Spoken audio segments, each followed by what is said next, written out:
There was a bit of a deluge, so the puddle's back. Currently draining out to this canal. That canal is flowing pretty freely, so I think I'll go and have a look and see what our other canal's doing. Yeah, well, yes, we have pretty good flow in the canal.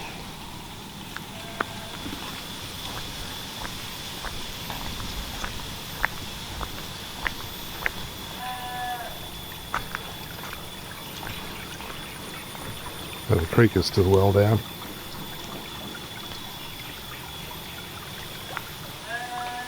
Wonder what lives in there. Still looking pretty grey over to the east, but not as black like it was before. I think we need a bit of a channel carved along the edge of the path in there as a drain to drain out the end here, because it's deep enough that my feet get wet above my sandals. And Azra's busily doing plumbing here.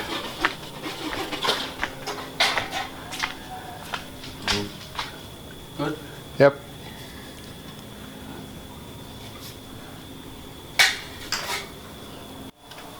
That saw was just picked up out of a puddle. I am not delighted. That saw wasn't rusty at all before it came here from Tullamarine. See you after dinner walkabout.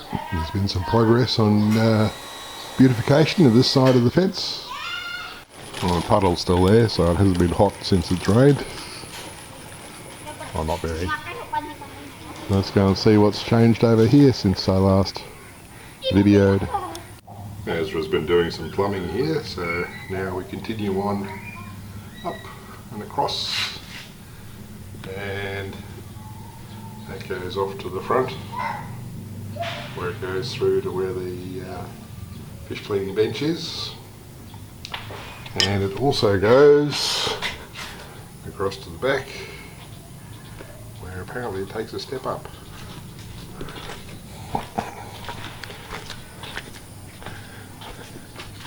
Well, he's missed something here, because there's supposed to be a T-piece to take it across so we can get water down along there.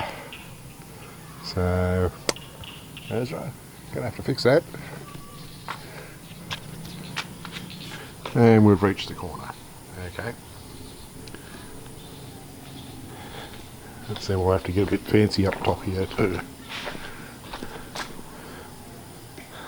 Well, hopefully he understands what I've told him previously. So that's the extent of that.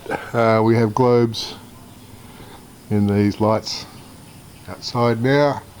The sensor is up there.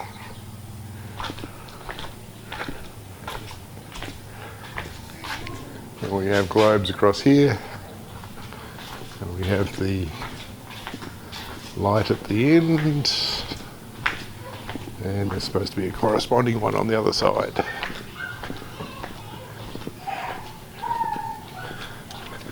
And there it is. So that looks like we've got the complete complement of lights on the outside now. But that's the state for tonight. I'll lock up. This morning walk around, they're preparing the wall for putting up tiles for a backsplash. Overnight I stuck my head out the back and had a look to see whether there was any lights on over here, because in theory there should have been, but there weren't. So, and a polycarbonate's going on the west end. This is good. You'll see there's the grey angle on rails on those lower ledges, so that's a good start. There's much more to be done yet though. Well, yesterday the electrician told me he understood, but when I opened this up earlier I discovered that he didn't. So I've rewired it now so that the power to the outside lights and these sensor lights above me are not via the switch.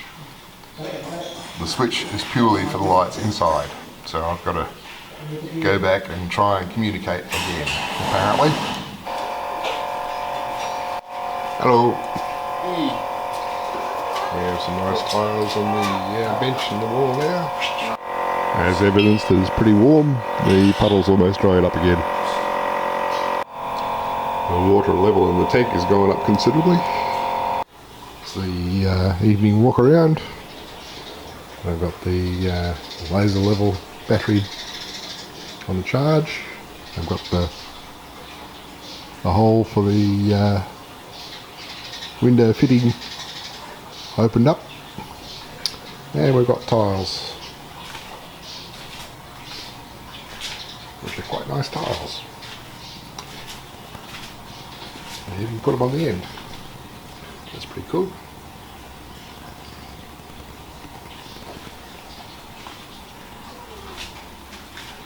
And obviously the tiles on the front will be made to match up with those at the edge.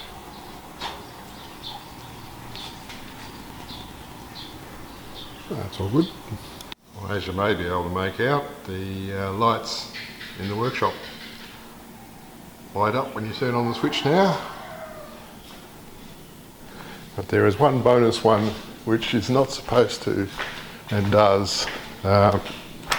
This one here, up here, is supposed to be permanently powered.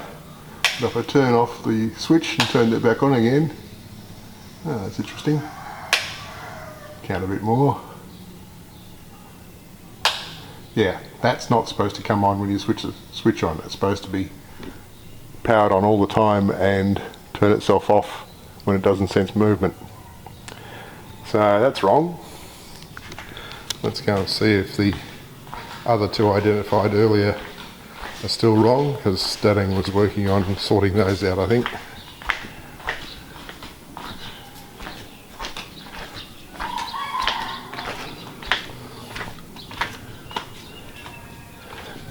Yep, that one's better now, because that one was previously coming on.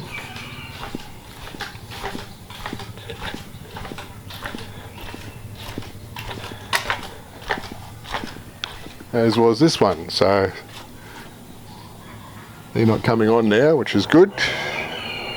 The real test will be whether they come on after dark, because the day-night sensor is supposed to turn those on. And I'll turn off those that are powered by the switch. They don't need to be soaking up a few watts. But I'll leave the breaker on. So we'll see. Well, I went over and had a look, and all the lights around the perimeter are doing the right thing now. So they're all 3-watt globes, so it's not sucking much power. But there's what, 1, 2, 3, 4 along the front, 6, 9 in total. So 27 watts to light up the entire perimeter. I'm happy with that. Looks quite good. So there's just 1 or 2 lights to sort out inside now. Morning walk around. These guys are still at it. Wonder if I finish today. Work will continue out here for quite a few more days yet. Oh, when I went over this morning to unlock, the outside lights were still on, but it was daylight, but the light sensor hadn't turned off the lights, but now it appears to have done so. So that's working properly. That's good. And I don't know why the chooks insist on going out where there's absolutely nothing for them to eat. They're just going to go and crap on the concrete. We have the yellow bars on a couple more pillars, as evidenced by the blue tape holding them together. I'm sure they'll get welded up today. the afternoon walk around, a bit later than usual because I've been battling with mobile phones. I'm now getting face tiles and tiles in the intervals underneath, which is good. I thought it was looking dull outside, so I grabbed an umbrella before I came out here, and I see that, yeah, more weather coming. These guys have definitely understood what I've said about this, which is good. And he's currently welding the straps joining the pieces together. He's previously this morning put on the two over there and the two inside the front door. Something we did this morning was sorted out the internet to connect, Ethernet connection to the house. We've got that that black cable there, which goes to house storeroom. Now that's a 100-metre shielded twisted pair. While I had signal with my signal tester on all the right wires, it wasn't connecting switch to switch. So I figured, okay, well it's just pushing much too much for 100 metres. So we didn't need that much. So this morning when it was cooler, I had Dad go up in the roof and feed all the excess down into the storeroom. So I cut that off and put a new connector on the end, and lo and behold, we had connectivity, switch to switch. So now that switch has got connection back to the house, and then a connection up to this Wi-Fi access point up here. And that's a long-range Wi-Fi access point, so I can just about see that from the house. So that's good. And the other lower third lead, this one, that's going up and across, and we'll come down over here for the new off-grid system, because that needs an internet connection to report on its status back to the cloud. So we're prepared for that. Well, I received the 2.5 microfarad capacitor for this fan motor, and this one actually runs backwards to what we would have expected. So what I've done is I've got a bit creative using the metalwork from the one I scrapped, and put the vent from it on the back of this other one where the heat exchanger used to be. And I'm getting quite a good breeze on me now. The welding of the straps onto the pillar protectors is continuing. I need to work out a scale to put along the side of this water tube to tell me how many litres I reckon there are in the tank. Shouldn't be too hard to figure out. And I've got the area. And I'm sure that I get the usable depth from the height of the valve. I'll do it from there. That's the after dinner walk around, and I can see they're doing a decorative ledge thing at the top. Okay. I've got more white on the east wall now, and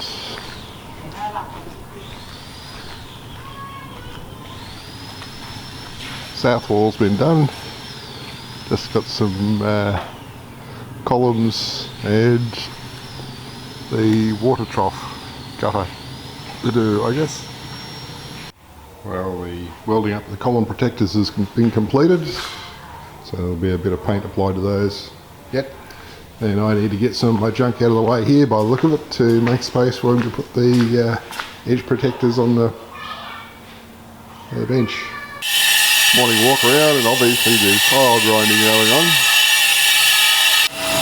But I'd start here at the water level, which is obviously going up again.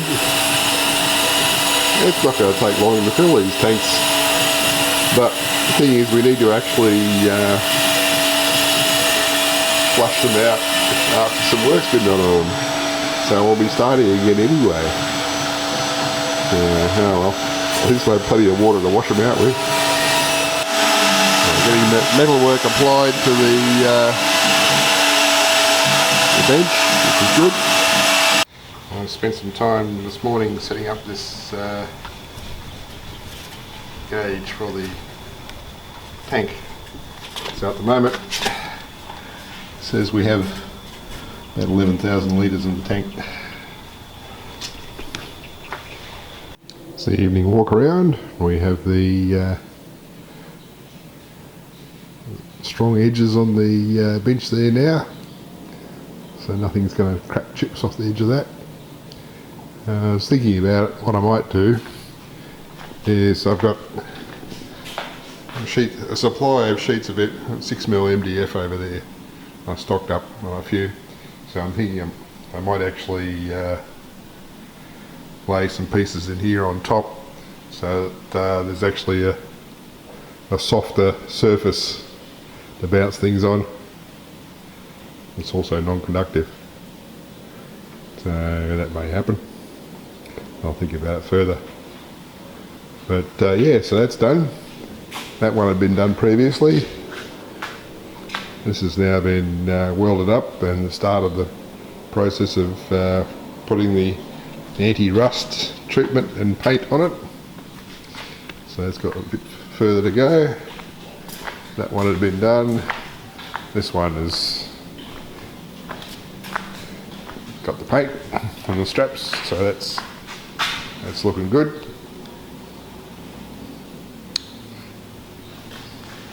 And I've been working down here. Now these pieces that are sort of sticking out this way, they're just temporary, I'm sure, just to hold things in alignment while it gets welded.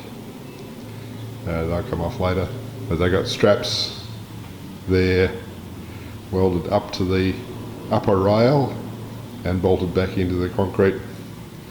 So that's going to make sure that stays in place.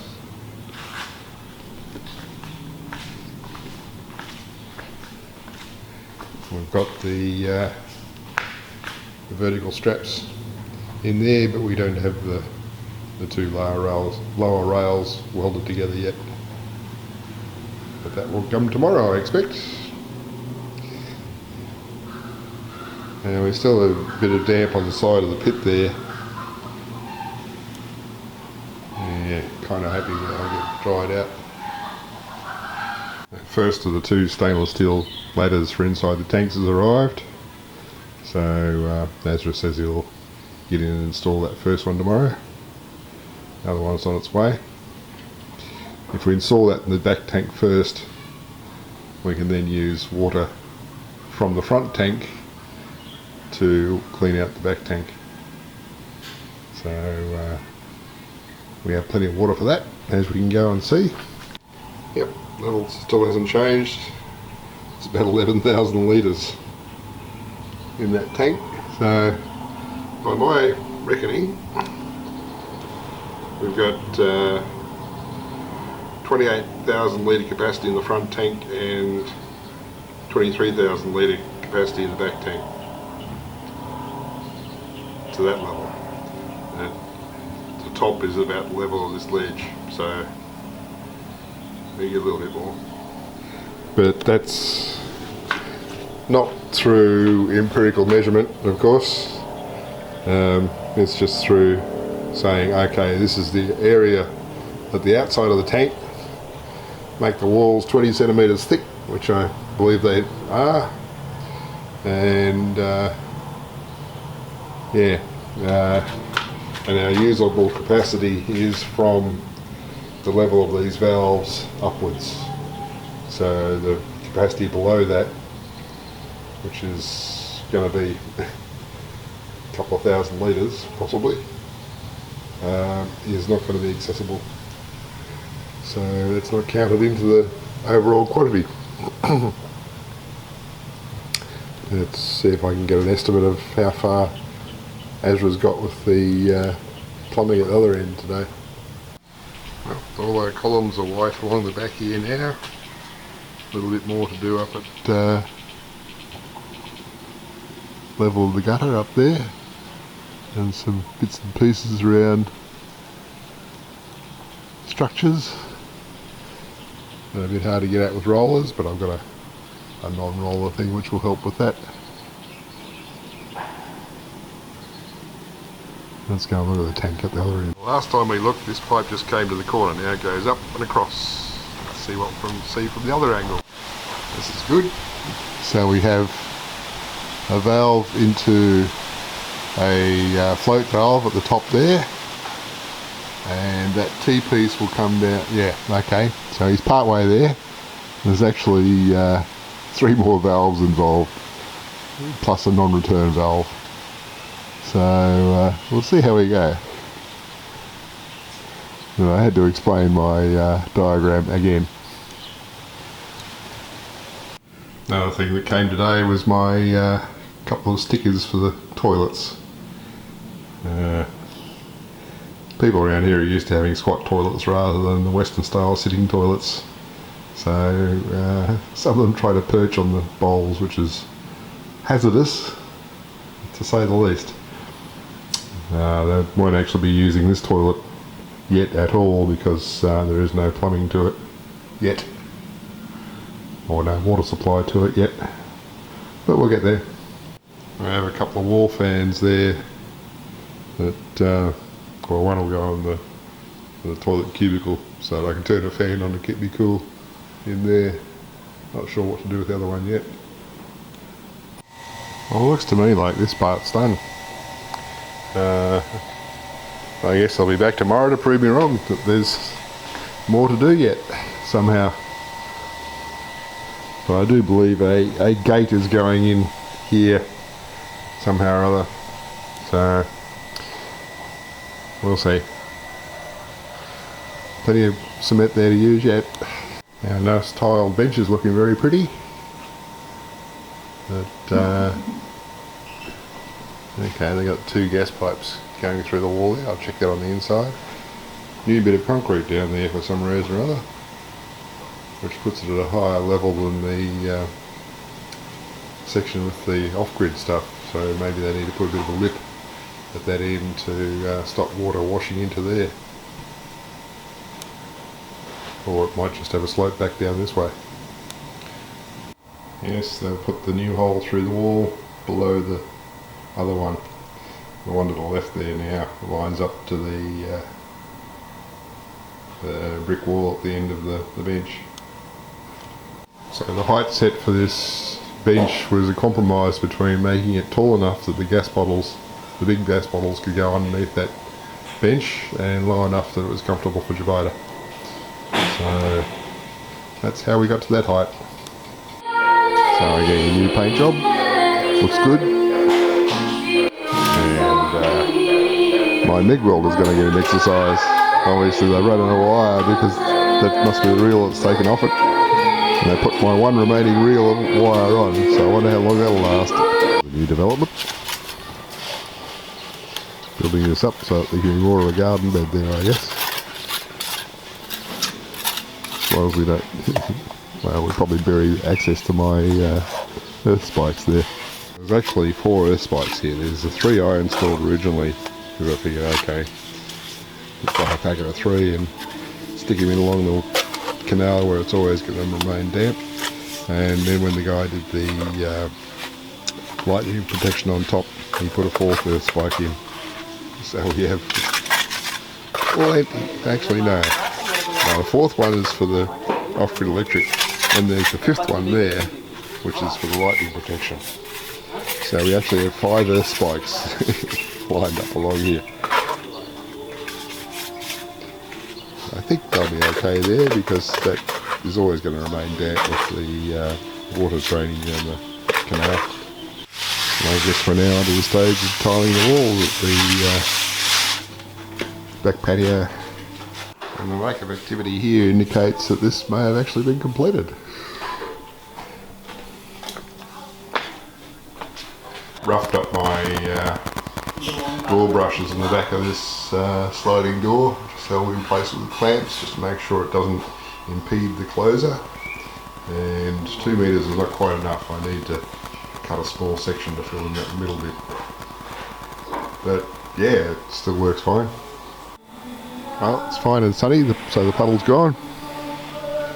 The wall building is coming along nicely, and this video is getting far too long, so time to do an upload.